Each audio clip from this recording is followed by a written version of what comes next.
అందరికీ నమస్కారం. నేను మీ దయానంద్ ముదిరాజ్, మునపర్తి నియోజకవర్గ కంటెస్టెడ్ స్వతంత్ర ఎమ్మెల్యే అభ్యర్థి.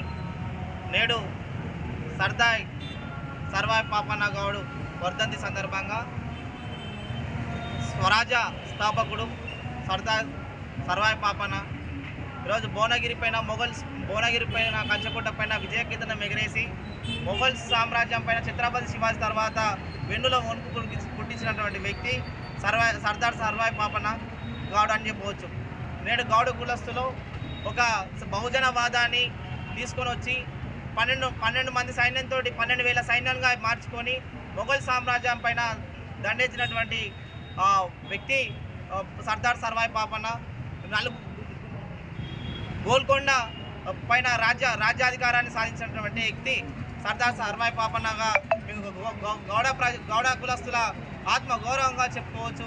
ఈరోజు తెలంగాణ రాష్ట్రం సాధించుకున్నప్పటికీ కూడా సర్దార్ సర్వాయి పాపన్న గారి వనపర్తిలో విగ్రహ ఆవిష్కరణ నోచుకోలేకపోతుంది.